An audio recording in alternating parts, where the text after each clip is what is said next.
rutin dan khusus siap selalu setiap waktu. Rakyat sehat, bangsa kuat, bersatu lawan penyakit. PDS Patri, maju dan jaya. PDS Patologi Klinik Indonesia selalu siap sedia melayani kesehatan masyarakat Indonesia. PDS Patologi Klinik Indonesia, kebanggaan kita. Kami melayani masyarakat Indonesia. PDS Patri maju terus, periksa rutin dan khusus siap selalu setiap waktu. Rakyat sehat, bangsa kuat, bersatu lawan penyakit. PDS Patri, maju dan jaya. PDS Patologi Klinik Indonesia, kebanggaan kita. Kami melayani masyarakat Indonesia.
Ya, selamat pagi kepada para guru besar, teman sejawat, Bapak Ibu sekalian, teman-teman sekalian di seluruh Indonesia, Assalamualaikum warahmatullahi wabarakatuh.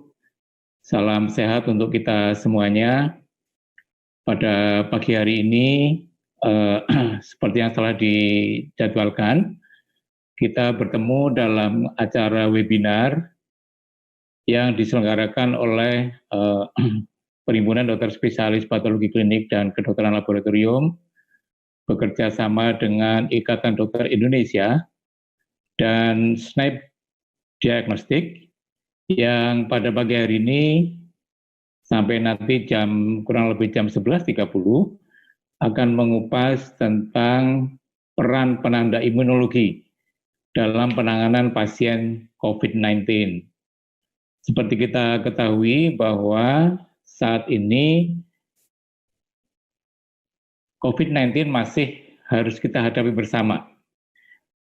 Penyakit ini ternyata mengimbas ke banyak hal, termasuk di dalamnya adalah aspek-aspek imunologi, sehingga rasanya pada pagi hari ini topik yang akan disampaikan atau akan dikupas sangat relevan dengan topik atau dengan apa yang kita hadapi dalam keseharian. Saya sangat berharap bahwa topik ini akan menambah wawasan kita bersama, karena nanti juga akan disampaikan oleh para pembicara yang sangat berkompeten. Ada Prof. Yusak dan ada Dr. Betty, nanti akan kami perkenalkan. Sehingga harapan kita bersama, maka kegiatan siang hari ini dapat berlangsung dengan baik. Kita menambah wawasan dan kami ingatkan bahwa nanti kepada teman sejawat, Bapak Ibu sekalian, berkesempatan untuk mengajukan pertanyaan melalui question and answer. Baik, sebelum kita akan memulai kegiatan webinar pagi hari ini, kami akan mengundang nanti pertama kali adalah Profesor Aryati. Profesor Aryati, nama lengkap beliau adalah Profesor Dr. Aryati, MS, SPPK Konsultan. Seperti saya yakin semua Bapak Ibu, teman-teman sudah mengetahui beliau. Beliau adalah sekarang menjabat sebagai Ketua Umum PDS Patklin periode 2019-2022. Dan kalau kita lihat jabatan beliau saat sekarang sangat-sangat banyak, sehingga saya mungkin tidak akan membacakan keseluruhannya karena tentu akan menyita waktu, gitu ya. Tetapi kalau kita lihat dari jabatan beliau sekarang, banyak sekali peran-peran beliau baik di level institusi di Universitas Airlangga Surabaya maupun di wilayah di Jawa Timur, apalagi juga otomatis secara nasional. Banyak sekali peran-peran beliau di level nasional, seperti misalnya di anggota Komisi Ahli Malaria Nasional, kemudian juga anggota tim pakar gugus tugas percepatan penanganan COVID-19. Dan juga sekarang beliau sebagai anggota bidang penanganan laboratorium kesehatan, gugus tugas percepatan penanganan COVID-19. Dan masih sangat banyak jabatan-jabatan beliau yang sekarang disandang. Sehingga saya yakin di tengah-tengah kesibukan beliau, nanti kami akan meminta untuk beliau memberikan pembukaan, pidato atau sambutan pembukaan untuk kegiatan siang hari ini.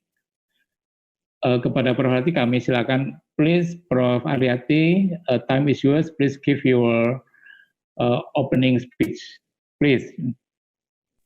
Assalamualaikum warahmatullahi wabarakatuh. Selamat pagi, salam sejahtera untuk kita semua. Yang saya hormati Mr. Andi Wu dan seluruh tim SNAP, Bapak Ruli sebagai Direktur Utama PT Multimedilab Karya Mandiri, para pembicara dan moderator, serta para hadirin sekalian. Terima kasih kepada Bapak Ibu sekalian, sejawat tersayang, para SPPK, dan hadirin yang telah hadir pada acara live webinar dengan tema peran penanda imunologi dalam penanganan pasien COVID-19. Acara ini merupakan kolaborasi bersama antara Perhimpunan Dokter Spesialis Patologi Klinik dan Kedokteran Laboratorium Indonesia dengan SNAP Diagnostik dan PT Multimedilab Karya Mandiri selaku distributor di Indonesia. Atas nama Perhimpunan Dokter Spesialis Patologi Klinik dan Kedokteran Laboratorium Indonesia, Saya mengucapkan terima kasih kepada Mr. Andiwo dan seluruh tim SNAIP, serta Bapak Ruli dan seluruh tim Multimedia Lab Karya Mandiri atas kerjasama yang baik dalam penyelenggaraan event live webinar yang bersifat edukasi seperti ini. Hari ini kita akan mengikuti acara webinar dengan tujuan meningkatkan awareness penggunaan parameter laboratorium, khususnya imunologi untuk diagnosis maupun pemantauan pasien COVID-19 dengan menghadirkan dua pembicara yang luar biasa dalam bidang imunologi, yaitu Profesor Dr. Yusak Nugraha, MS SPPK Konsultan, dan Dr. Betty Agustina, spesialis patologi klinik konsultan, tentu dipandu oleh moderator yang tak asing lagi, yaitu Dr. Teguh Triyono, MKes SPPK Konsultan.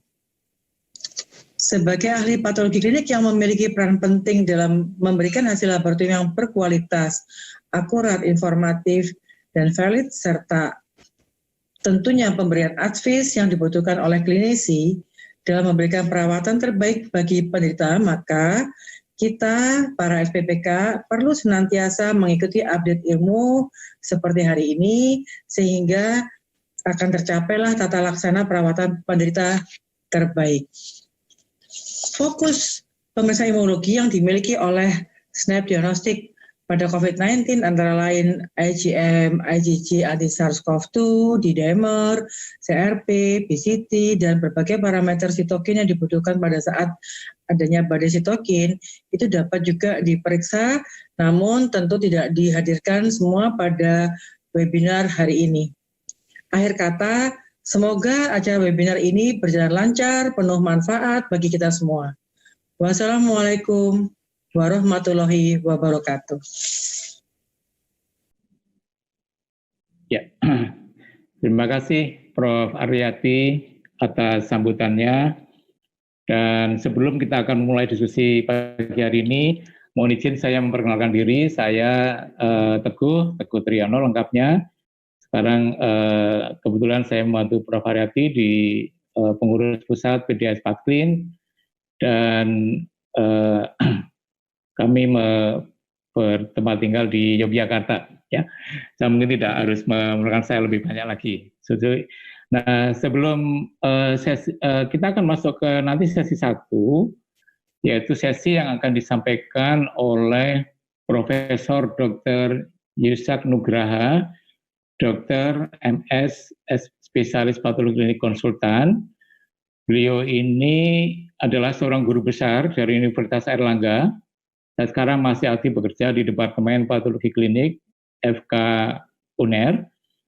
Dan beliau ini adalah seorang guru besar sekaligus seorang peneliti yang sangat banyak terkait dengan topik-topik baik itu imunologi, mikrobiologi, penyakit-penyakit infeksi maupun biologi molekuler. Pengalaman beliau sangat banyak, saya tidak menyebutkan satu demi satu, tetapi untuk diketahui bahwa beliau lulusan S1 dari Universitas Airlangga, demikian juga untuk program masternya. Kemudian pernah mengenyam pendidikan di Heidelberg University di Germany. Topiknya adalah imunologi tahun 1990. Kemudian lulus sebagai spesialis patologi klinik tahun 1994 di Universitas Airlangga juga. Dan setelah itu kemudian menjadi konsultan di bidang nefrologi, di bidang infeksi maupun di bidang imunologi alergi. Ya. Baik, beliau juga mendapatkan banyak penghargaan, tetapi tidak saya bacakan ya Prof secara keseluruhan, tetapi nanti sangat banyak penghargaan telah beliau peroleh. Dan saat sekarang beliau adalah juga sebagai supervisor di laboratorium Rumah Sakit Premier Surabaya, sebagai kepala penelitian dan pengembangan Departemen Patologi Klinik FK UNER, Rumah Sakit Dr. Sutomo, juga sebagai supervisor National Hospital Surabaya, dan juga sebagai anggota pengurus Kolegium Patologi Indonesia. Saya kira topik yang akan beliau berikan sudah sangat sesuai dengan kompetensi beliau. Ya, baik. Saya kira untuk menyingkat waktu, kami akan mempersilahkan kepada Prof. Yusak untuk mempresentasikan materinya tentang pemeriksaan marker prokalsitonin. Okay, please, Professor Yusak, time is yours.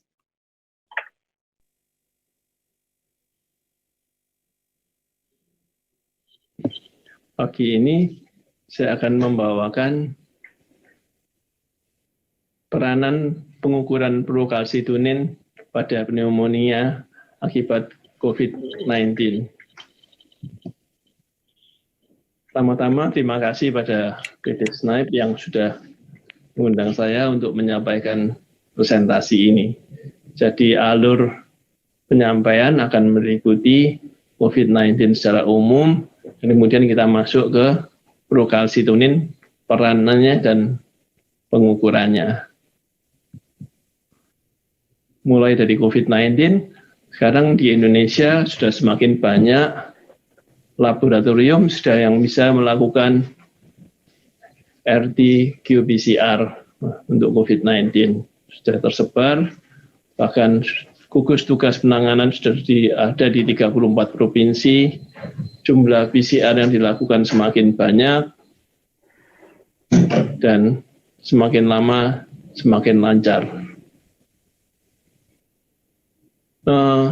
Jumlah yang terpapar makin banyak, kita lihat juga grafiknya meningkat, tapi zona-zonanya ada yang kuning, ada hijau, ada merah, kebanyakan, tapi daerah-daerah yang padat itu merah.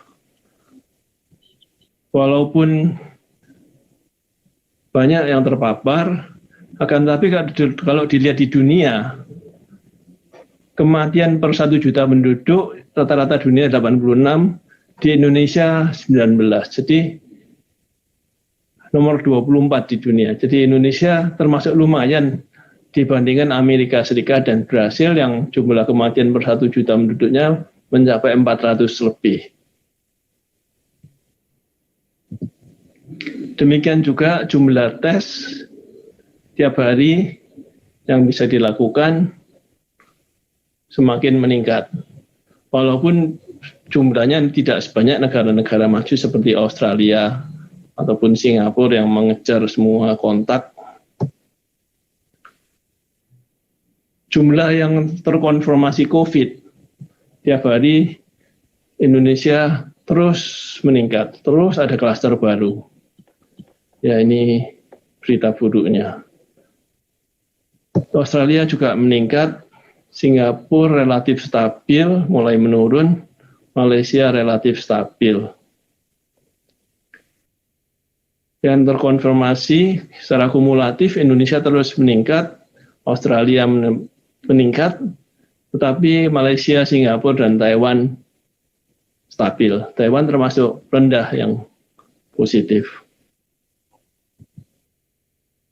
Selain RT-qPCR, ada modalitas lain yaitu pengukuran antibodi terhadap SARS-CoV-2, campuran IgM dan IgG, yang bisa membantu untuk diagnosis dari COVID-19. Dan kita butuh tes yang cepat, mudah, efisien, dan murah.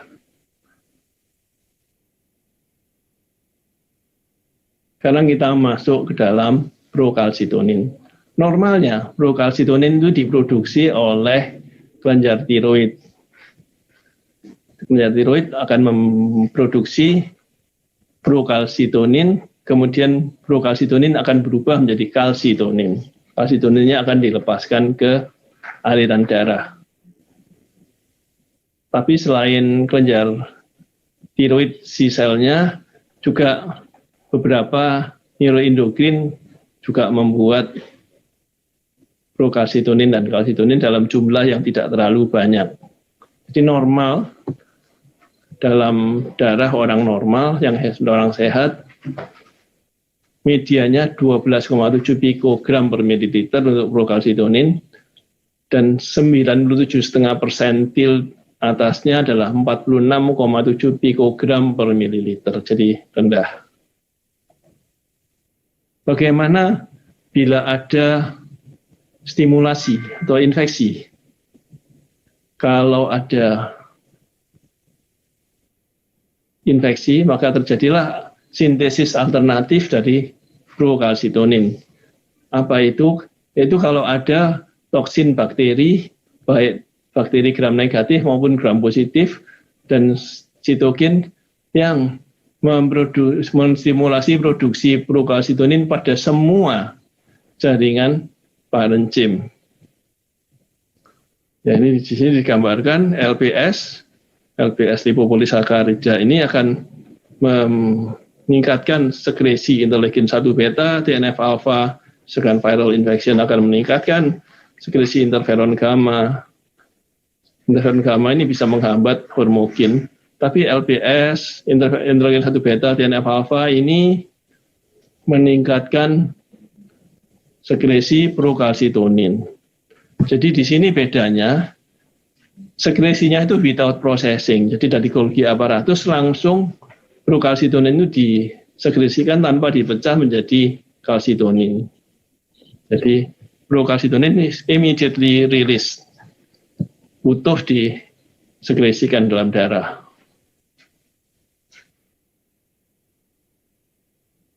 Suatu artikel tahun 18 ini mengemukakan penggunaan prokalsitonin pada meningitis bakterial dan non-bakterial. Serum prokalsitonin mempunyai sensitivitas yang tinggi dan spesifitas yang tinggi untuk diagnosis dini dari meningitis bakterial pada anak-anak. Jadi merupakan alat pembantu diagnosis yang penting, berguna untuk mendiferensiasi, membedakan meningitis bakterial daripada yang non-bakterial, sehingga penanganan bisa lebih dini.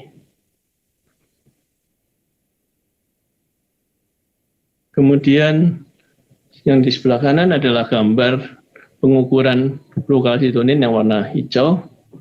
Ini ada 2 macam antibodi.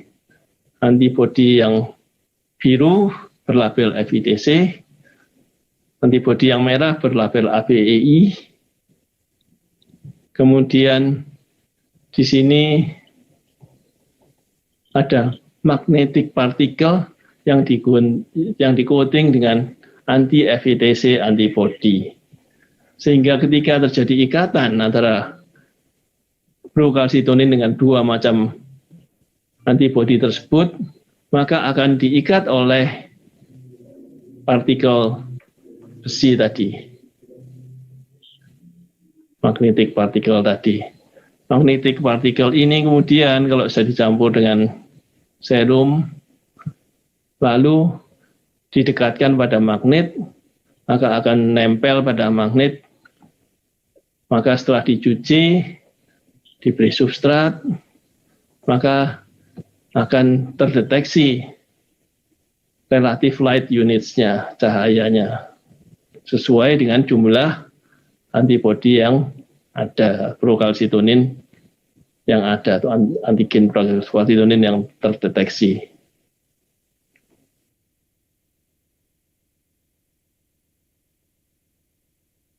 Di Nepal ini digunakan maklumi 1000, mempunyai detection range dari 0,13 sampai 100 nanogram per mililiter.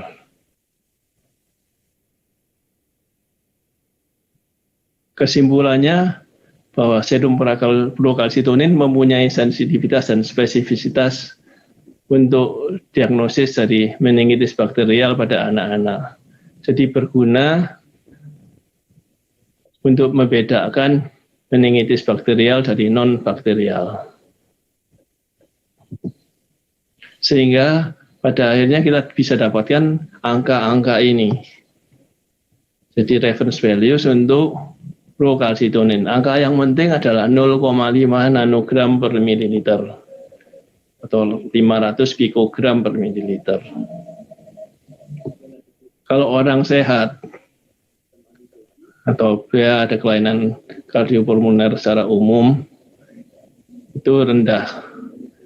Kalau ada infeksi viral juga rendah, semua di bawah 0,05.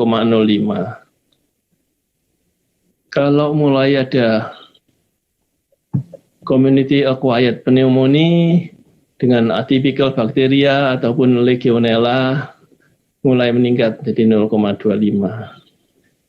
0,5 ini merupakan perbatasan. Jadi yang membedakan viral atau bakterial.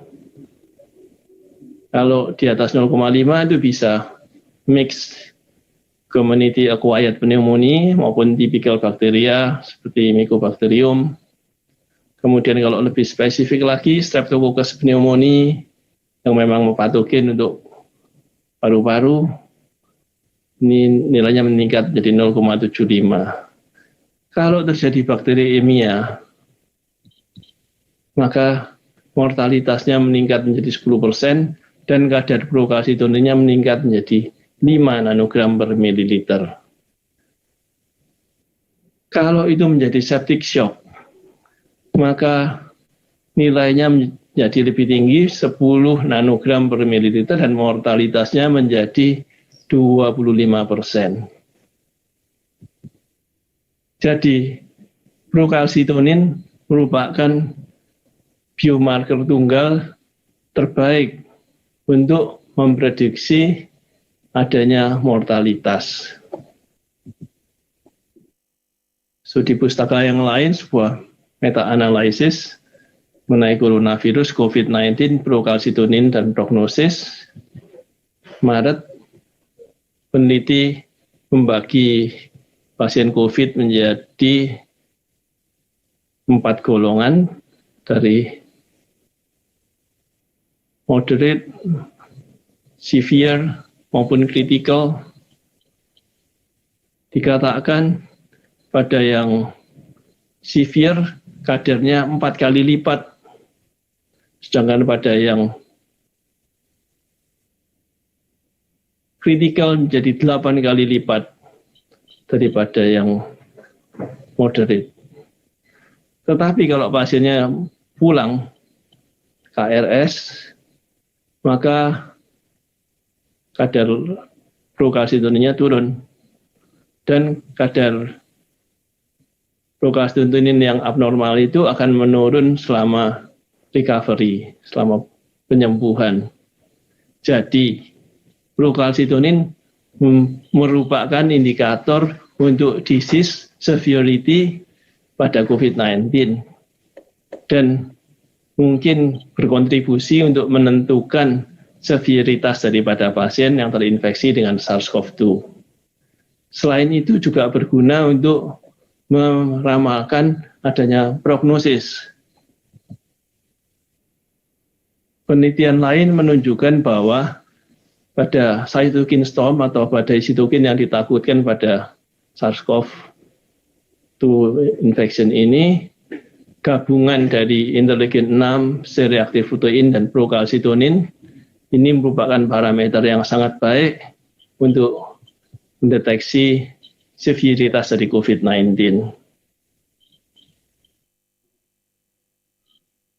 Demikian juga procalcitonin apabila digabungkan dengan indeks seperti C-reactive protein, D-dimer, dan ferritin yang merupakan protein fase akut, sebuah meta-analisis. Jadi di sini merupakan parameter yang meramalkan hal yang buruk, acute respiratory distress syndrome, serta menandakan perlunya perawatan di ICU atau intensive care unit, dan itu merupakan COVID-19 yang severe. Jadi di sini procalcitonin berguna untuk severitas dan prognosis. Risk factor untuk severe disease dan efikasi untuk treatment pada pasien dengan COVID-19. Di sini dikatakan bahwa procalcitonin yang meningkat ini merupakan ICU parameter yang baik untuk meramalkan atau memerlukan perawatan di ICU. Selain adanya jumlah leukosit yang meningkat,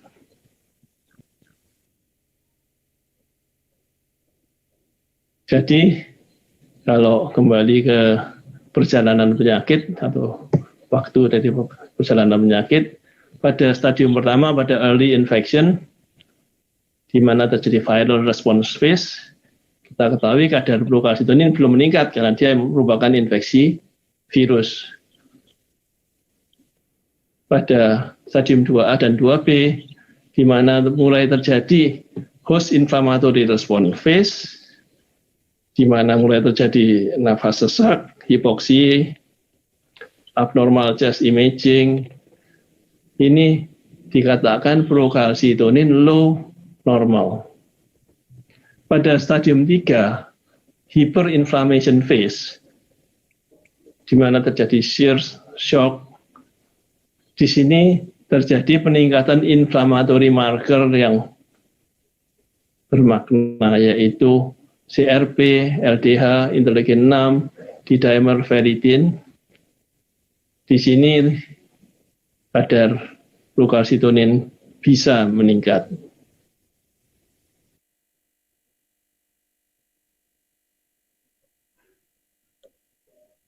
CRP tidak bisa membedakan infeksi bakterial dengan viral. Jadi ini sebaliknya, kalau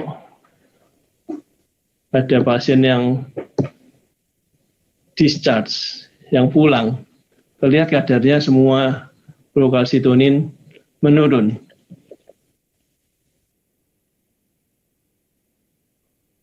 Di sini juga discharge walaupun kadar procalcitonin akhirnya ada yang masih lebih dari 0,1.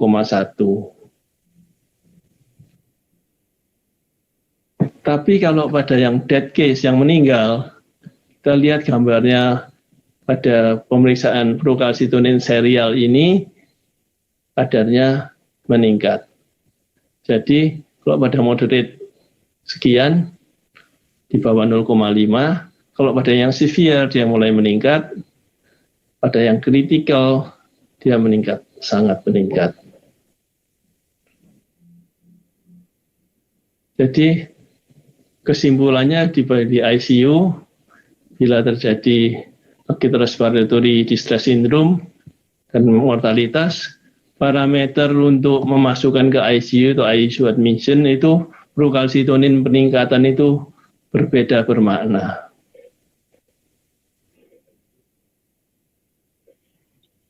Jadi ini algoritmnya, kalau ada kecurigaan, kadar procalcitonin diperiksa, kemudian setelah 48 jam diulangi serial. Kalau kadarnya kurang dari 0,25 stabil, maka antibiotika tidak diperlukan. Kalau keadaannya lebih buruk, kita harus cari kemungkinan lain, apa ada infeksi jamur atau penyebab penyakit yang lain atau imunosupresi. Sebaliknya kalau setelah diulangi 48 jam kemudian, ketika tadi masih kurang dari 0,25, sekarang menjadi lebih dari 0,25, kalau stabil, antibiotik empiris diteruskan. Kalau memburuk, di reculture, di re-imaging, antibiotika ditingkatkan, dicari kemungkinan alternatif sumber-sumber sepsis yang lain. Demikian juga kalau diulang 48 jam, lebih dari 0,25, pada admission dan pada ulangan juga meningkat. Ini diperlukan penanganan sepsis yang lebih intensif. Ini guideline-nya. Jadi kalau kadarnya kurang dari 0,25, tidak perlu pemberian antibiotika. Jadi ini mengurangi resistensi. Kalau kadarnya antara 0,25 sampai 0,5, ya tidak dianjurkan antibiotika. Kalau kadarnya antara 0,5 sampai 1, dianjurkan pemberian antibiotika. Kemudian kalau kadarnya lebih dari 1, antibiotika sangat dianjurkan. Kemudian kapan kita menghentikan pemberian antibiotika? Bila 1, kadarnya sudah kurang dari 0,25. Kedua, kalau penurunan kadar kalsitonin, prokalsitoninnya itu sudah lebih dari 80% dari kadar tertingginya. Atau kadarnya, walaupun kadarnya masih lebih tinggi dari 0,25. Atau antara 0,25 sampai 0,5. Jadi kalau penurunannya sudah 80%, antibiotika boleh dihentikan. Kemungkinan ketiga, penurunnya lebih kurang dari 80%, tapi kadarnya lebih dari 0,5, maka antibiotika masih diteruskan. Kalau malah meningkat, maka antibiotikanya berarti kurang sesuai, dianjurkan untuk diganti. Keuntungan dan kerugian prokalsitonin pada infectious disease. Ini menyediakan informasi yang spesifik, jadi bisa secara cepat menentukan ini bakterial atau viral, dan mempercepat pengobatan, bisa menentukan prognosis, mempermudah terapi. Ini beberapa kerugian. Kadang-kadang tidak bisa membedakan pneumonia karena atypical patogen dan viral pneumonia. Jadi kesimpulannya, prokalsitonin adalah biomarker untuk sepsis. Peningkatannya pada COVID-19 tidaklah signifikan, tidak seperti CRP. Sehingga bersama penilaian klinis dapat digunakan untuk menegakkan ataupun menyingkirkan kemungkinan infeksi bakteri yang superimpos pada pasien COVID. Dan dapat digunakan sebagai panduan inisiasi ataupun penghentian pemberian antibiotika. Prokalsitonin merupakan indikator prognosis yang signifikan bahwa seorang pasien COVID akan menjalani perawatan ICU. Terima kasih atas perhatian saudara. Selamat siang dan salam sejahtera. Nanti kalau ada pertanyaan silakan disampaikan. Terima kasih sekali lagi. Iya.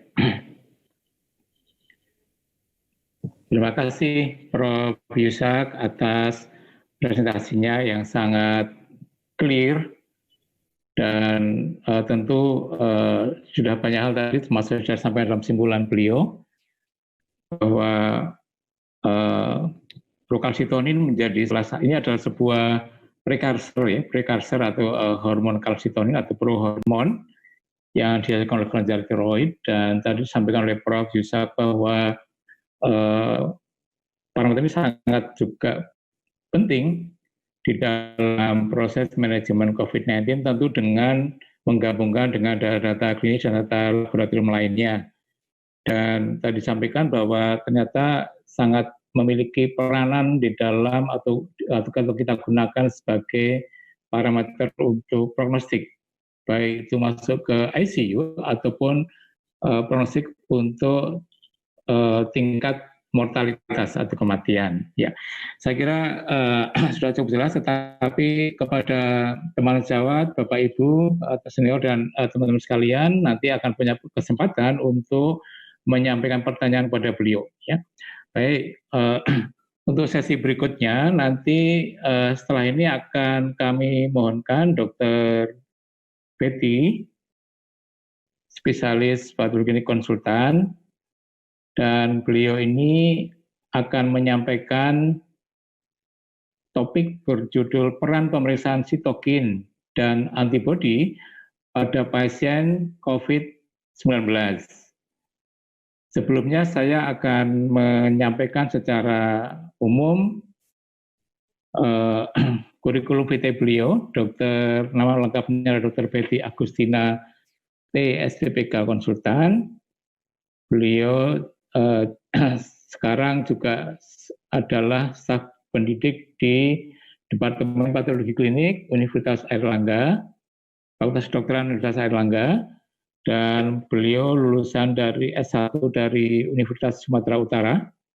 Tentu orang Medan beliau, tetapi sekarang ada di Surabaya begitu. Kemudian beliau adalah dokter SPPK Konsultan Imunologi, lulus tahun 2016. Dan sekarang juga bekerja sebagai atau dalam staf medik fungsional di patologi klinik di RSUD Dr. Sutomo, Surabaya. Ini sudah sejak tahun 2010. Beliau cukup aktif juga di bidang imunologi dan juga di bidang organisasi, karena beliau sekarang juga selain tentu saja menjadi anggota Ikatan Dokter Indonesia, juga sebagai bendahara, ya. Beliau adalah yang pegang uang sekarang ini di pengurus pusat PDS Patklin, juga adalah anggota di HKKI atau Himpunan Kimia Klinik, dan juga ikut aktif juga di kepengurusan Palang Merah Indonesia Provinsi Jawa Timur. Itu mungkin sedikit perkenalan atau sedikit dari beliau, Dr. Betty. Nanti setelah ini kami mohonkan Dr. Betty akan mohon untuk menyampaikan presentasinya. Please, Dr. Betty, it's time is yours. Terima kasih, Dr. Teguh. Assalamualaikum warahmatullahi wabarakatuh. Selamat pagi, salam sejahtera buat kita semua. Sebelumnya saya mengucapkan terima kasih kepada PT SNAIP dan PT Multimedilab dan juga PDS Patklin yang memberi kesempatan kepada saya untuk sharing keilmuan di dalam webinar kita kali ini. Mohon izin juga kepada guru-guru besar, guru-guru saya, para senior sekalian, teman sejawat semuanya di seluruh tanah air. Pada kesempatan ini saya akan sharing ilmu apa yang menjadi literatur saat ini dan juga pengalaman. Pada kesempatan kali ini saya akan menyampaikan tentang peran pemeriksaan sitokin dan antibodi pada COVID-19. Adapun materi yang akan saya sampaikan yaitu tentang respon imun pada COVID-19, badai sitokin, pemeriksaan interleukin 6 pada infeksi SARS-CoV-2, dan pemeriksaan antibodi SARS-CoV-2. Ya, saya mulai dengan respon imun pada COVID-19. Sebenarnya kita semua paham dan mungkin sudah sangat banyak membaca literatur bagaimana infeksi SARS-CoV-2 itu terjadi pada sel-sel tubuh kita, terutama yang mempunyai reseptor ACE2 dan TMPRSS2. Dan bagaimana replikasi virus tersebut yang menyebabkan respon imun dari tubuh kita sehingga terjadi kerusakan sel yang diistilahkan sebagai piroptosis, yaitu kerusakan sel akibat pelepasan sitokin dan kemudian proinflamasi. Nah, sitokin ini akan menarik monosit, makrofag, dan sel T ke lokasi infeksi dan kemudian akan menghasilkan interferon gamma yang terus-menerus akan melanjutkan respon imun dan pada satu kejadian akan mengalami yang namanya badai sitokin. Badai sitokin ini kita tahu yang nantinya menyebabkan kerusakan multi organ. Nah, di samping sel T, sel B juga berperan menghasilkan antibodi. Antibodi ini sebenarnya bersifat netralisasi, tetapi tidak semua antibodi yang dihasilkan bersifat netralisasi. Sebagian juga dapat merusak organ dengan mekanisme antibody dependent enhancement. Nah, untuk gambar ini mungkin tidak asing. Di sini disampaikan bagaimana virus masuk ke dalam sel, kemudian akan menginvasi sel tersebut lewat melekatnya protein S pada S2, dan selanjutnya virus tersebut akan mengalami cleave dan RNA-nya akan berikatan dengan tempres pada RNA binding domain. Yang terjadi tentunya akan ada aktivasi sel-sel imun, terutama makrofag. Kita tahu bahwa yang banyak diinvasi oleh virus itu adalah saluran pernapasan dan saluran cerna, karena di sana banyak reseptor ACE2. Kita tahu bahwa di alveolus ada makrofag alveolar yang sangat aktif. Maka makrofag itu akan teraktivasi menghasilkan tadi protein-protein proinflamasi, interleukin 6 dan yang lainnya. Dan fungsi dari protein proinflamasi ini adalah menarik sel-sel imun, sel T, monosit, makrofag untuk ke tempat infeksi, menyelesaikan sebenarnya infeksi virus tersebut. Kalau mekanisme respon imun itu bisa mengeliminasi virus dan kemudian diredam dengan mekanisme penyeimbang, aktivasi T regulator dengan baik, sebenarnya akan terjadi perbaikan dan gejala yang tidak begitu berat dan tidak terjadi kerusakan organ yang luas. Tetapi kita ketahui bahwa gejala pada infeksi SARS-CoV atau COVID-19 ini mengakibatkan badai sitokin atau sitokin storm yang disebabkan oleh aktivasi imun yang berlebihan, sel-sel imun kita yang berlebihan. Nah, tentunya pada mekanisme respon imun itu tidak hanya innate immunity, tetapi adaptive immunity sangat berperanan. Ada sel-sel yang sangat berperanan, terutama yang selular, NK sel, limfosit T, CD8 maupun CD4, kemudian interferon gamma sebagai sitokin yang dihasilkan oleh sel-sel imun tersebut, dan kemudian ada peran perforin dan granulin sebagai respon sitotoksik terhadap virus. Nah, yang tujuannya semua untuk clearance virus tersebut. Tetapi bila respon ini berlebihan, juga bisa menyebabkan kerusakan jaringan. Nah, untuk yang gambar ini kita melihat bagaimana sitokin-sitokin itu dihasilkan, bagaimana aktivasi sel-sel imun innate, baik itu neutrofil yang menghasilkan granul-granul, monosit, dan makrofag, NK sel, ya. Ini semuanya tujuannya untuk mengeliminasi virus tersebut. Tetapi aktivasi sistem imun menyebabkan sisi yang lain seperti gambaran sepsis yang kita kenal sebagai sitokin storm yang mengakibatkan kerusakan organ.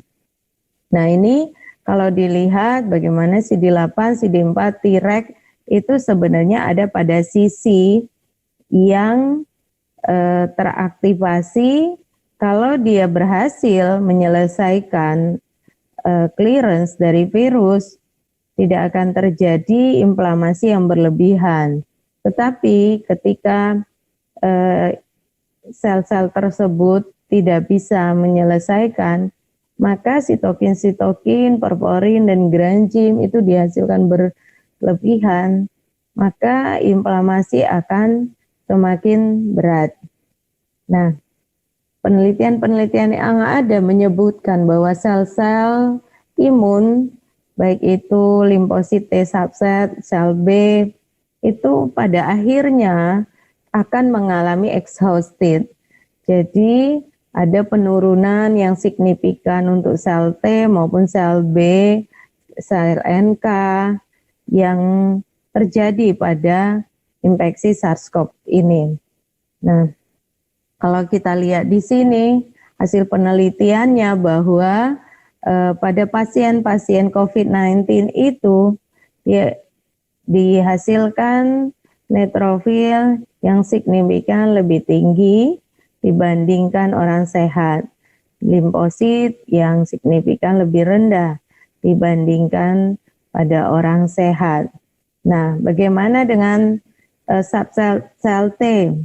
Ya, sama limfosit T dan subsetnya juga semuanya jadinya lebih kecil dibandingkan pada orang yang sehat. Dan juga sel B dan sel NK. Nah, bagaimana sitokin dengan interferon gamma? Interferon gamma yang dihasilkan oleh subset sel T yaitu CD4 dan CD8 berbeda. Pada yang CD8 interferon gammanya lebih tinggi, sedangkan pada yang CD4 lebih rendah dibandingkan kondisi pada orang sehat. Tetapi memang dikatakan peningkatan ini tidak bermakna. Kemudian TNF alpha dihasilkan oleh masing-masing sel imun, baik sel CD4 maupun sel CD4 dan sel T, itu sebenarnya tidak berbeda jauh dibandingkan pada orang sehat. Bagaimana dengan porforin? Porforin lebih tinggi, lebih banyak dihasilkan oleh sel T CD8.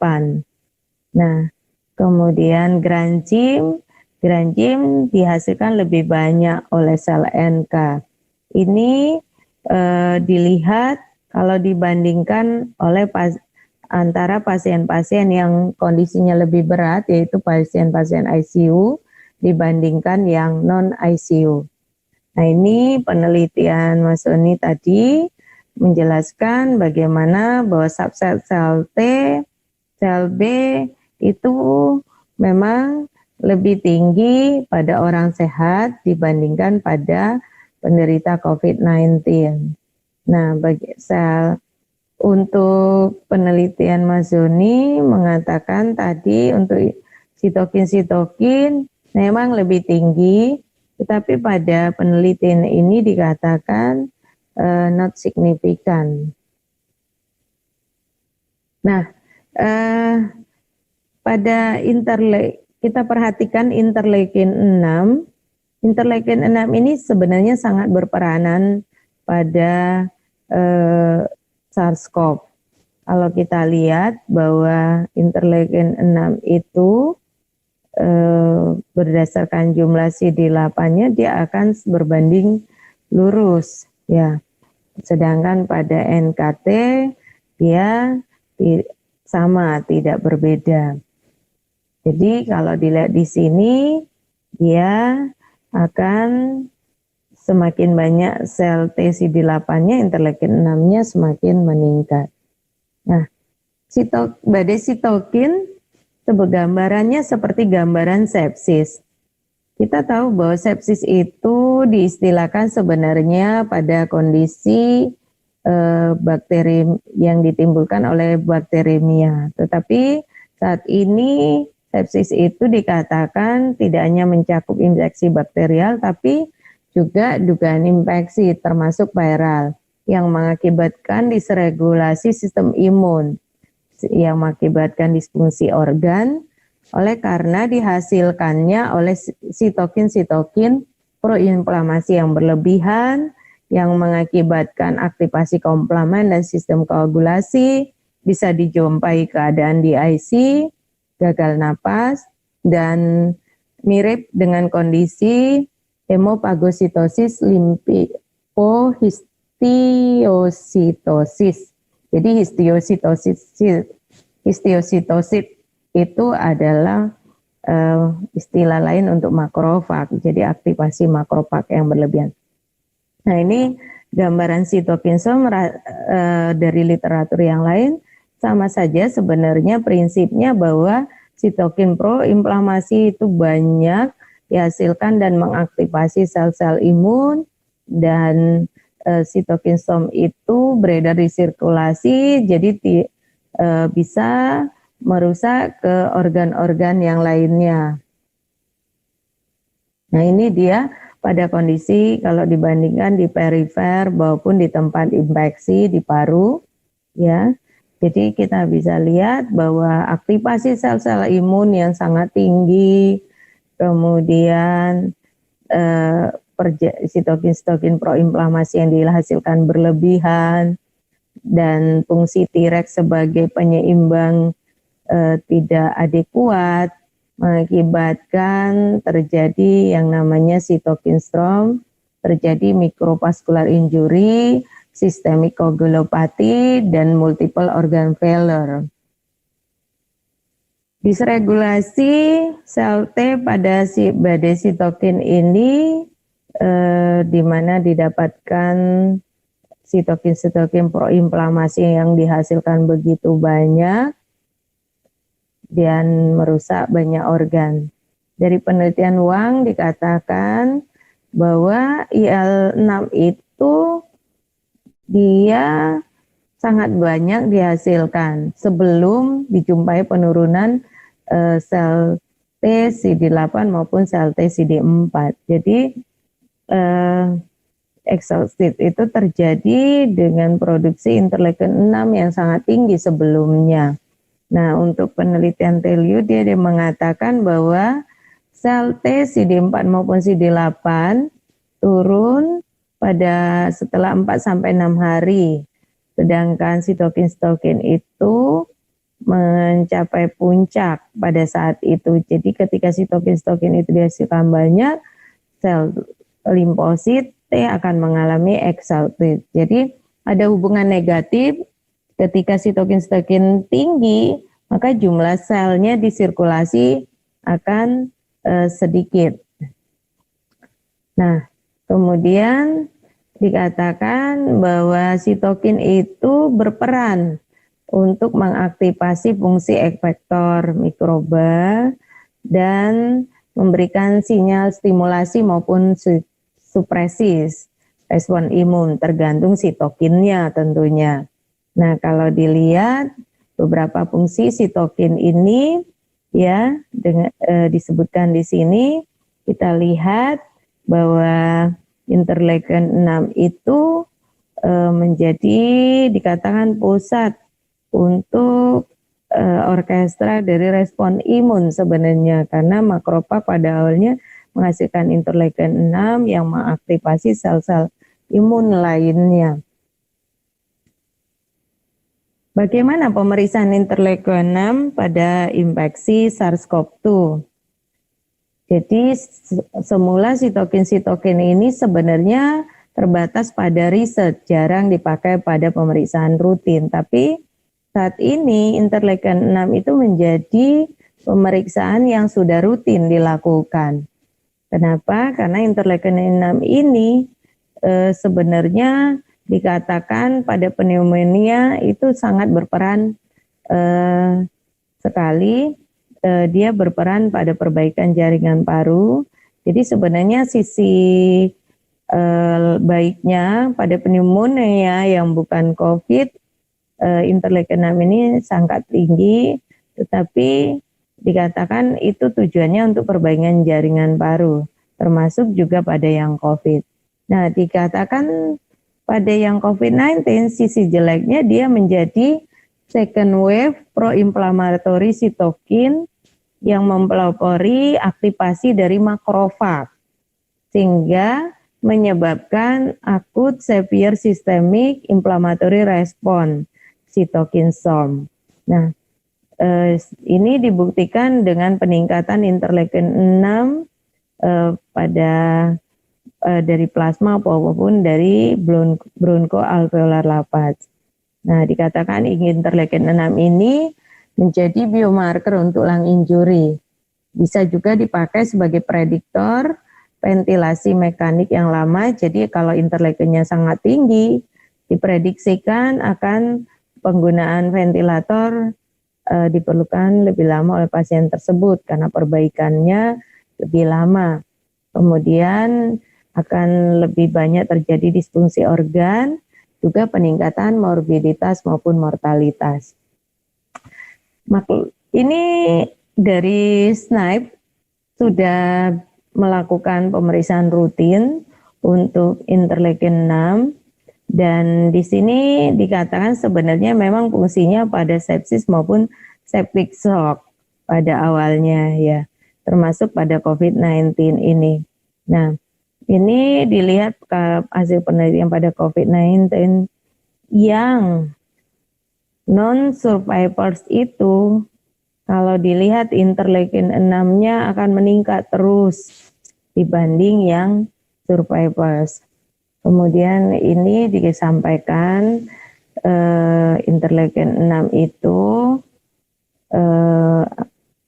limit deteksinya, kemudian range pengukurannya, dan ini kalau dibandingkan dengan interleukin komersial yang lain, dia korelasinya sangat baik. Nah, saya akan menyampaikan tentang pemeriksaan antibodi pada infeksi SARS-CoV-2. Sebenarnya untuk apa antibodi itu dihasilkan, ada tujuannya yaitu untuk netralisasi virus. Terutama antibodi yang bisa menetralisasi itu dikatakan adalah antibodi terhadap protein S dan RBD, RNA binding domain. Tapi kalau dilihat bahwa antibodi yang dihasilkan oleh respon imun terhadap SARS-CoV-2 itu tidak semuanya bersifat netralisasi. Nah, terus apakah antibodi tersebut itu bersifat protektif? Itu masih diteliti. Antibodi netralisasi dianggap bisa menetralisir virus, terbukti dengan daya netralisasinya. Namun seberapa lama dia bisa bertahan itu juga masih belum bisa dipastikan. Nah, prinsip antibodi netralisasi ini yang dipakai pada pemberian terapi plasma konvalesen. Ya. Nah, saya akan menyampaikan sharing bagaimana terapi plasma konvalesen di RSUD Sutomo. Kami melakukan pengumpulan dari donor plasma konvalesen yang sampai dari Mei sampai Juli itu sekitar 107 orang. Dan tapi dari 107 ini yang diperiksa antibodinya sekitar 97 orang dan yang berhasil memenuhi seleksi, memenuhi antibodinya hanya 37. Jadi kami menetapkan memang titernya seperti 320 dan tidak semua orang-orang yang sembuh dari COVID-19 itu memiliki titer antibodi yang tinggi. Nah, kalau dilihat kami melakukannya memang mengukur titer seperti 320 itu dengan rapid test. Kalau dilihat di sini bahwa yang mempunyai antibodi yang kuat itu sebenarnya yang bergejala sedang dan berat. Sedangkan kalau dia bergejala ringan, lebih banyak yang negatif daripada yang kuat positif. Nah, kemudian kami mencoba mengukur ulang dengan metode lain yang bukan rapid test. Jadi ini ada metode chemiluminescence yang kuantitatif walaupun kadarnya dalam arbitrary unit ya. Nah, kalau dilihat ini 1,4 cut off-nya pada reagen tersebut, dia dengan tanpa gejala itu rata-rata negatif, sedangkan kalau dia gejalanya berat, maka titer antibodinya tinggi. Nah, bagaimana hubungan kadar IgG SARS-CoV-2 dengan lama hari terhitung dari munculnya gejala? Kami melihat bahwa kebanyakan yang titernya tinggi itu harinya di kisaran 29 sampai 57. 29 sampai 57. Nah, itu yang antibodinya tinggi, tapi bervariasi memang antar individu. Ya, itu untuk plasma konvalesen. Nah, kita tahu bahwa pemeriksaan antibodi IgG dan IgM itu dipakai untuk diagnosis juga, walaupun kita dari PDS Pathwin sendiri sudah tidak menganjurkan untuk pemeriksaan antibodi untuk diagnosis, hanya untuk surveillance buasi boleh. Karena apa? Karena memang interpretasi sangat menentukan bagaimana pemahaman penggunaan antibodi ini. Kalau salah bisa jadi salah diartikan. Nah, kalau gambar di sebelah ini mungkin tidak asing lagi. Kita di sini ditunjukkan bagaimana IgG IgM muncul ya lebih dari 1 minggu dari masuknya virus tersebut. Jadi memang kalau negatif tidak menyingkirkan adanya infeksi SARS-CoV ya. Tapi kadang-kadang keliru juga kalau IgG-nya positif bisa ada 2. IgG-nya reaktif ada 2. Jadi bisa saja itu infeksi yang sudah sembuh, sudah lampau, tetapi juga masih infeksi yang sedang berlangsung. Ini penelitian dengan reagen SNAP sendiri, dilihat bagaimana IgM dan IgG ya, IgG semakin tinggi, IgM turun ya, kemudian mungkin hilang juga ya. Kalau dilihat positivitasnya ya, positivitasnya kita melihat bahwa IgM dan IgG itu lebih banyak positif setelah lebih dari 10 hari. Nah, kalau 5 sampai 10 hari itu sekitar 15,4 sampai 53,8. Sedangkan kalau kurang dari 5 hari, nah ini sangat rendah, kurang dari 5%. Jadi memang tidak bisa dipakai untuk diagnosis di awal-awal terinfeksi. Nah, ini dikatakan sensitivitas IgM dan IgG memang bervariasi dan spesifitasnya juga bervariasi. Pada yang maklum ini sensitivitasnya untuk IgM 78 dan spesifitasnya 97, sedangkan IgG sensitivitasnya 91, spesifitasnya 97. Jadi memang lebih tinggi pada yang IgG. Nah, kalau yang di sini dibandingkan dengan merek lain, sebenarnya hasilnya sama saja. Ya, jadi sebagai ringkasan, respon imun terhadap infeksi SARS-CoV sangat bervariasi, melibatkan innate immunity maupun adaptive immunity. Peran imunitas seluler sangat dominan pada infeksi SARS-CoV-2. Sel T subset dan SLNK memiliki peran yang sangat besar. Sitokin proinflamasi meningkat pada hampir semua kasus, terutama kasus yang berat dan kritis. yang menyebabkan badai sitokin. Badai sitokin menyebabkan kondisi piroptosis, gambarannya seperti sepsis, mengakibatkan difungsi berbagai organ. Nah, peran interleukin 6 sangat penting pada infeksi SARS-CoV-2 ini atau pada manajemen COVID-19. Interleukin 6 itu bisa dipakai sebagai early biomarker lung injury dan juga sebagai prediktor pemakaian ventilator mekanik yang lama dan disfungsi organ dan mau juga angka morbiditas dan mortalitas. Nah, pemeriksaan antibodi, sensitivitas dan spesifitasnya bervariasi. Hati-hati dalam menginterpretasi antibodi SARS-CoV-2 baik IgG maupun IgM. Nah, pemeriksaan antibodi SARS-CoV-2 yang kuantitatif sebenarnya perlu terutama untuk kita memeriksa pada donor-donor plasma konvalesen. Jadi kita dapat membandingkan. Harapannya yang memiliki titer yang tinggi secara kuantitatif lebih tinggi, harapannya antibodi netralisasinya lebih banyak juga.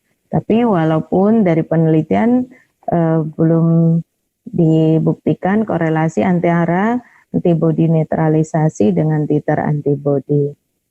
Ya, demikian presentasi saya. Semoga bermanfaat. Terima kasih.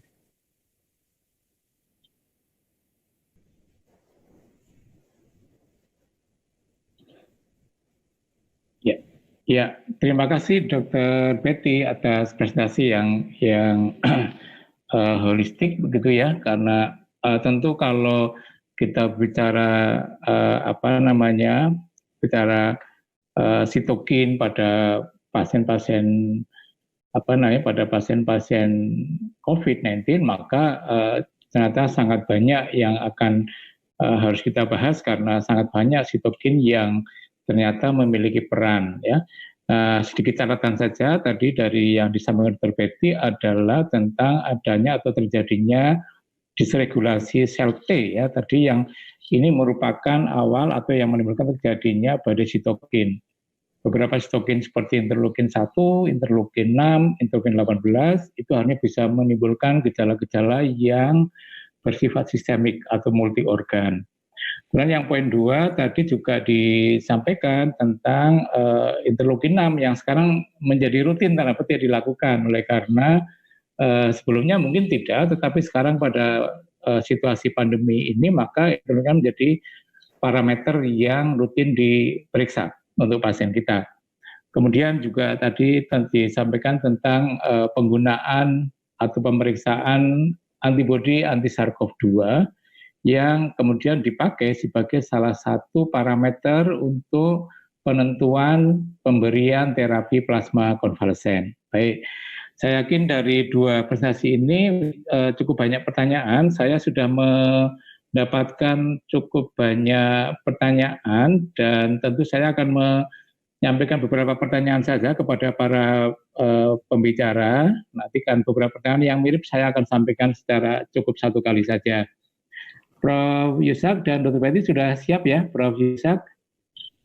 Ya, Dok.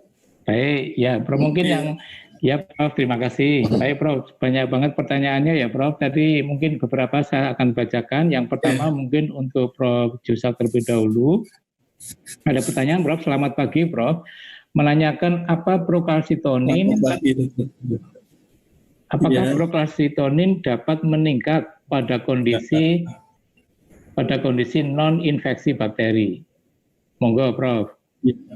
Baik, terima kasih atas pertanyaannya. Seperti pada slide saya tadi, peningkatan prokalsitonin oleh sel-sel parenkim itu terjadi kalau ada sitokin-sitokin tertentu yang meningkat, interleukin 2, TNF-alpha ya, sesuai gambar tersebut. Jadi kalau tidak ada bakteri, ada LPS, lalu ada peningkatan sitokin, pada sitokin itu ya kalau ada pemicunya, sel-sel parenkim akan mensintesis prokalsitonin. Ya Prof, itu ya Prof. Saya kira sudah jelas ya dijawab oleh Prof. Yusak. Prof, ada pertanyaan lanjutannya nih Prof, dari peserta yang lain ini. Pertanyaannya adalah prokalsitonin itu pada infeksi virus, infeksi viral, pada umumnya itu rendah Prof. Tetapi pada pasien COVID biasanya ditemukan berbeda. Kadang-kadang ditemukan hasil prokalsitonin yang sangat tinggi. Nah, kira-kira penyebab prokalsitonin yang tinggi ini bagaimana ya Prof dibandingkan infeksi virus yang lainnya? Mungkin ada hal khusus sehingga pada pasien COVID mungkin bisa ditemukan hasil prokalsitonin yang sangat tinggi Prof.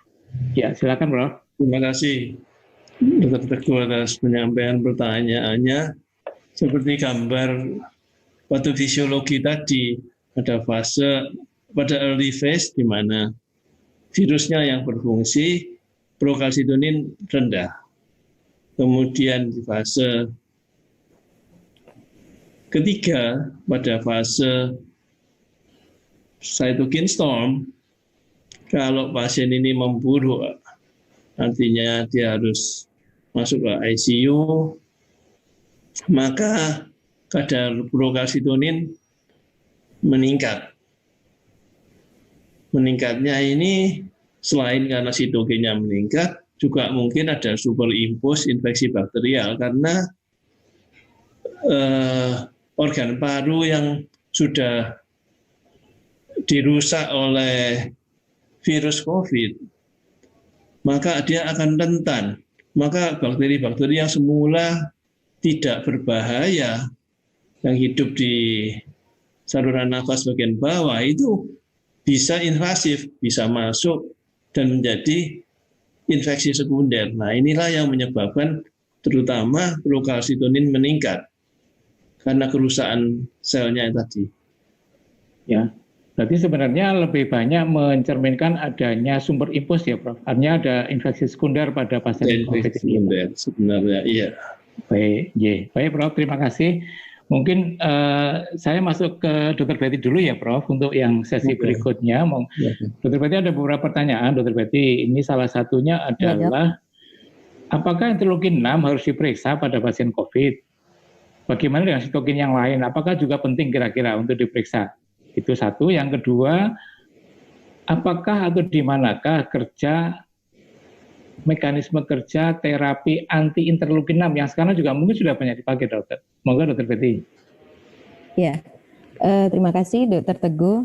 Ya, tadi terkait dengan interleukin 6, kenapa tadi mungkin di beberapa vendor, beberapa reagen itu dan alat itu sudah menyampaikan bahwa bisa memeriksa sitokin interleukin 6 itu secara rutin gitu ya. Sementara waktu sebelum COVID kita tahu bahwa sitokin itu diperiksakan terbatas pada riset. Kenapa terbatas pada riset ya? Karena ada beberapa masalah yang pertama sitokin itu waktu parunya sangat pendek. Jadi kadang-kadang kalau waktu pemeriksaannya tidak tepat, harapannya dia sitokinnya tinggi, ternyata sudah tidak tinggi. Seperti itu masalah utama. Yang kedua, nilai normalnya juga sangat bervariasi antar individu. Nah, sehingga harus membandingkan dengan populasi yang sehat untuk melihat apakah ini memang meningkat seperti itu. Jadi memang itu kesulitan-kesulitan pada pemeriksaan sitokin, hal-hal yang utamanya. Nah, bagaimana dengan interleukin 6? Kenapa sekarang jadi pemeriksaan yang rutin gitu ya? Ya karena kalau dilihat dari literatur hasil penelitian bahwa mekanisme respon imun itu memang orkestranya dimulai dengan dihasilkannya interleukin 6 ketika APC, antigen presenting cell ya, dendritic cell dan yang lainnya itu menangkap mempresentasikan antigen.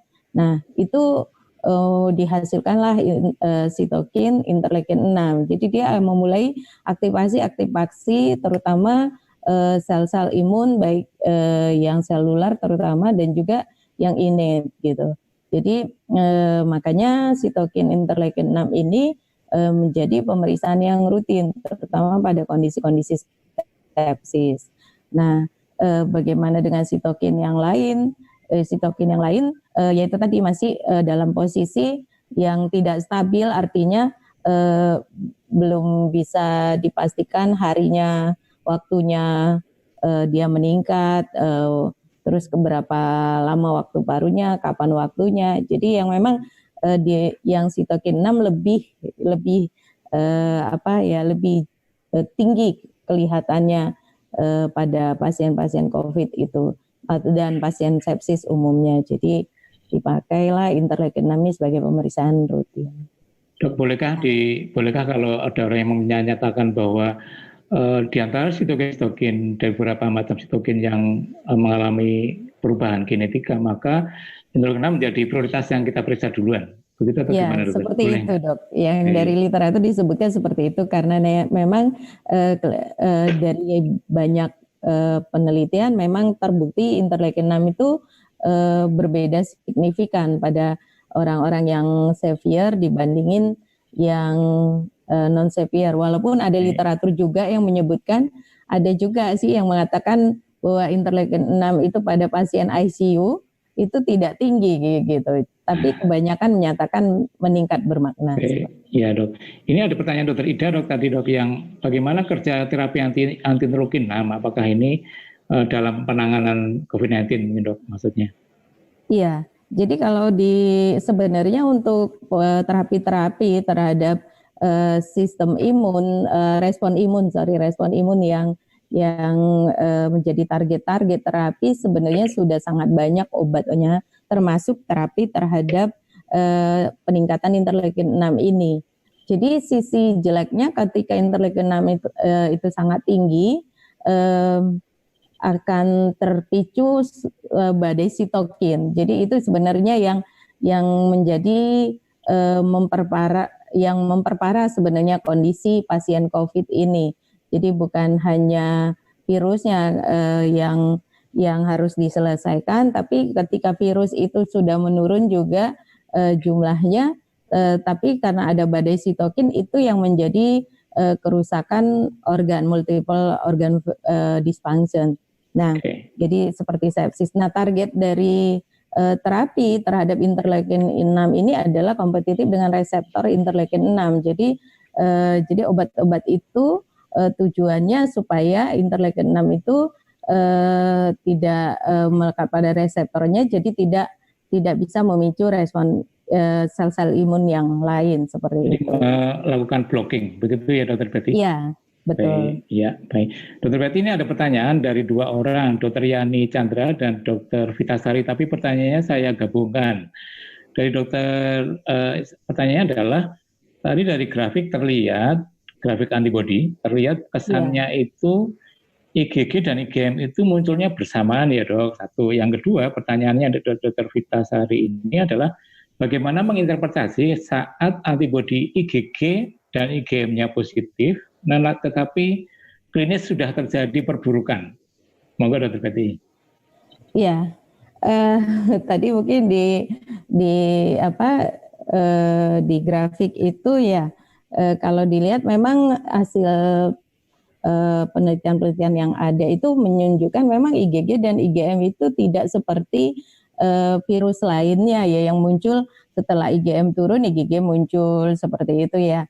Atau ya pada yang sekunder mungkin kayak seperti dengue mungkin bisa muncul IgG lebih awal gitu ya. Nah, pada COVID ini saya juga mengamati dan membaca literatur, sering sekali memang IgG IgM itu muncul bersamaan karena kita sering tidak tahu kapan, ya jarang tahu sebenarnya kapan dia terinfeksinya gitu. Taunya ya simptomnya sudah muncul, kemudian periksa antibodi. Nah, kelemahan yang penelitian memang kan kita tidak tahu, kebanyakan kita tidak mengikuti mulai saat terinfeksi dan mengikutinya IgG IgM-nya. Kita hanya melihat dari simptom sih kebanyakan. Jadi kalau IgG IgM muncul bersamaan, tadi saya sebutkan IgG itu memang diinterpretasi bukan sebagai infeksi yang lampau ya, infeksi yang sudah selesai. Walaupun pada pasien-pasien plasma donor lah, contohnya donor plasma konvalesen, IgG-nya masih positif, tapi kan sudah tidak ada gejala dan viralnya PCR-nya sudah negatif seperti itu. Ya. Nah, tapi ketika kita menjumpai IgG dan IgM positif dengan gejala yang masih positif, itu harus kita anggap bahwa posisinya memang sedang dalam sakit ya, artinya dalam berlangsung begitu ya. Iya, bukan dalam posisi sembuh, seperti itu yang saya tangkap. Ya. Jadi memang menginterpretasinya harus melihat pasiennya juga kalau menurut saya kalau antibodi. Ya, terima kasih Dr. Betty. Jadi ternyata memang pola kinetika IgG, IgM COVID ini juga memiliki kekhasan sendiri begitu ya Dr. Betty ya, beda dengan infeksi-infeksi virus yang lain juga. Baik, Dr. Betty ini maaf, ini masih ada beberapa menit ke depan sebelum nanti harus juga kita selesaikan di 11.30. Ada pertanyaan yang ini sekaligus untuk berdua, untuk Prof. Yusak dan juga untuk Dr. Betty. Yang pertama adalah tentang pemeriksaan serial. Harus dilakukan berapa kali atau berapa hari sekali? Yang pertama pada Prof. Yusak mungkin terkait dengan pemeriksaan prokalsitonin ini Prof, kira-kira harus serial seperti apa Prof? Monggo Prof. Yusak. Ya. Terima kasih atas pertanyaannya. Seperti slide saya tadi, diikuti prokalsitonin itu bisa 6 jam, bisa 1 hari, tergantung kondisinya. Apakah ada perubahan peningkatan sesuai algoritma yang ada di slide tadi. Ya, baik.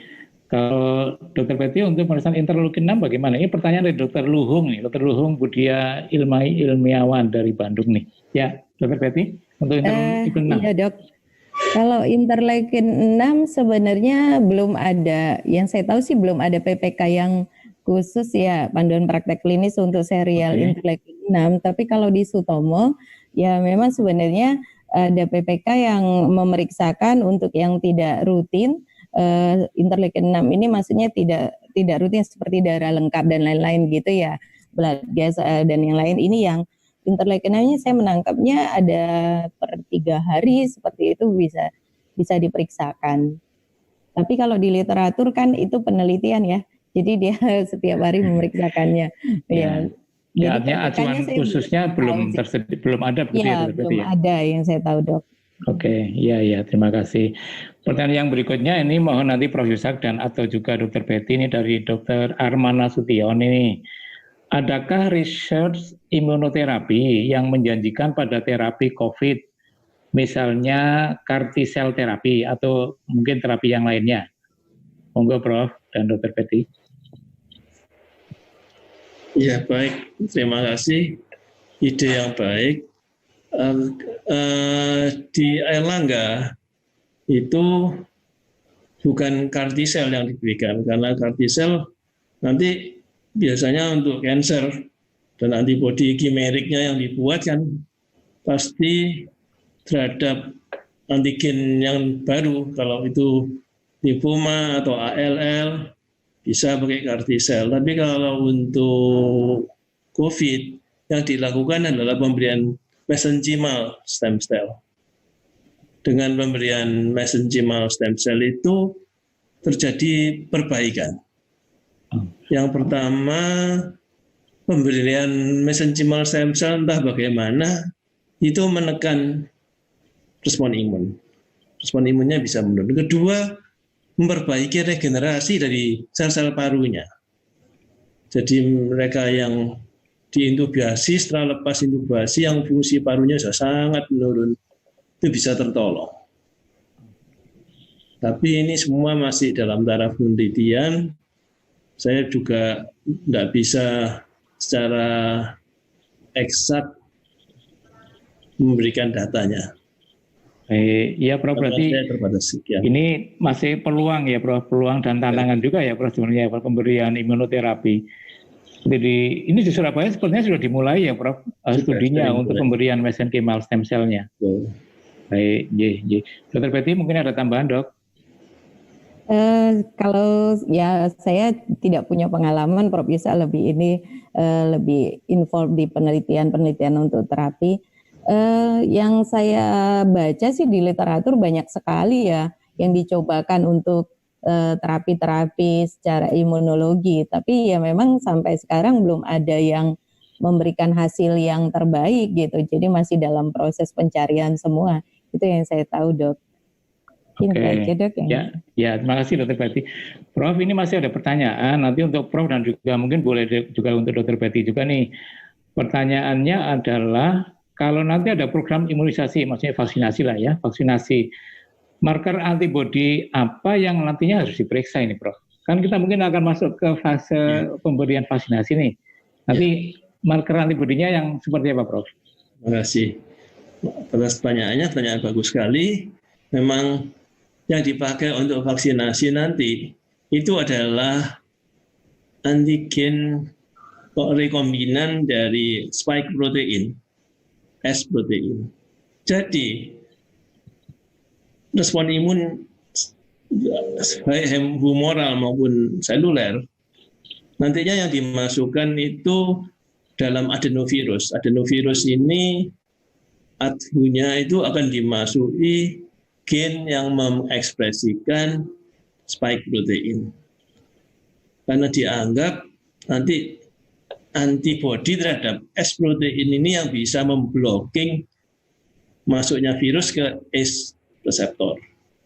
Jadi yang bisa diukur kalau secara humoral sementara ini ya baru antibodi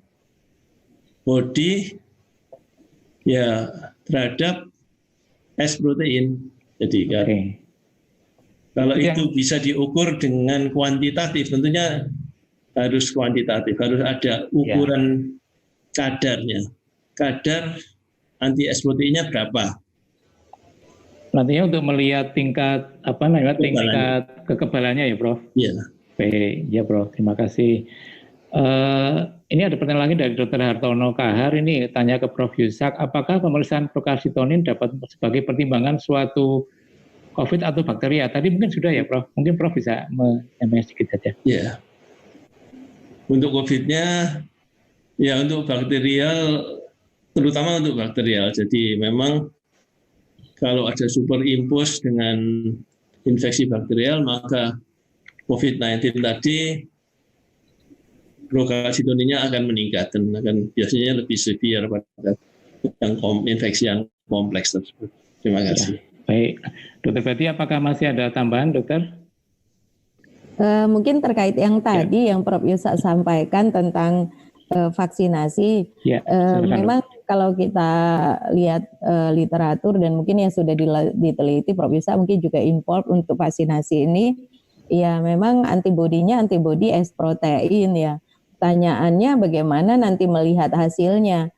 Yang saya tahu memang untuk antibodi-antibodi yang diukur IgG, IgM juga memang terhadap S protein, tapi kita tahu bahwa dari S protein juga atau yang ada yang menyebutkan juga yang dari RBD ya, RNA binding domain-nya yang dianggap spesifik bisa dibuatkan vaksin. Cuma yang kita tahu bahwa pemeriksaan yang IgG, IgM itu ya terhadap S protein hanya yang S protein ini protein yang mana yang dikatakan bisa mempunyai daya netralisasi itu yang memang yang dibuat untuk vaksin, jadi tidak semua S protein kan gitu. Nah ya sebenarnya paling baik memeriksanya itu ya netralisasinya ya, antibodi netralisasi, tapi kan pemeriksaannya sulit gitu, harus BSL-3 gitu. Nah, kalau yang tadi mungkin yang Prof Yusak sampaikan ya harus dibuatkan antibodi-antibodi yang memang spesifik, tidak mungkin seperti sekarang yang untuk menangkap untuk diagnosis saja seperti itu atau screening saja. Untuk yang vaksin harus antibodi yang spesifik terhadap S protein yang dipakai yang untuk vaksin. Jadi memang benar-benar antibodi yang mempunyai daya netralisasi. Itu mungkin yang saya tahu. Baik, ya Dr. Betty, terima kasih atas tambahan penjelasannya. Sebenarnya diskusi ini akan semakin panas ini sebenarnya ya. Cuma karena waktu kita dibatasi oleh waktu sampai dengan jam 11.30 dan saya kira sekarang sudah jam 11.30. Jadi saya mohon maaf dan bahwa dengan terpaksa mungkin diskusi kita harus kita cukupi sampai sekian. Saya menyampaikan sebagai moderator menyampaikan terima kasih kepada para pembicara, Prof. Yusa dan Dr. Betty, terima kasih sekali atas apa yang telah dipresentasikan dan juga apa yang telah diperjelas di dalam question and answer, dan juga tentu saja terima kasih kepada teman-teman sejawat Bapak Ibu sekalian yang sebagai partisipan pada kegiatan webinar siang hari ini. Sekali lagi alhamdulillah bahwa kegiatan webinar ini telah selesai pada ujung acara. Dan kita harus menutup kegiatan pagi sampai siang hari ini. Sekali lagi terima kasih kepada penyelenggara dalamnya adalah PDS Patlin, Ikatan Dokter Indonesia dan juga SNAIP Diagnostik. Terima kasih sekali lagi dan saatnya kami menutup. Semoga kegiatan webinar pagi dan hari ini mendatangkan manfaat yang sebesar untuk kita bersama, untuk sekaligus juga meningkatkan kemampuan kita, peran kita di sisi laboratorium pada khususnya dalam proses manajemen pasien COVID-19. Saya kira itu saja yang bisa kita sampaikan siang hari ini, dan sebagai moderator kami sekali lagi menyampaikan terima kasih dan juga mohon maaf kalau barangkali dalam penyampaian ini ada hal yang kurang berkenan. Sekali lagi terima kasih. Kita akan bertemu kembali mudah-mudahan dalam waktu yang akan datang pada acara webinar yang lainnya. Terima kasih. Mohon izin kami tutup kegiatan siang hari ini dengan bacaan alhamdulillahirrahmanirrahim. Sekali lagi terima kasih untuk semuanya. Selamat siang, salam sehat untuk semuanya. Terima kasih, selamat siang.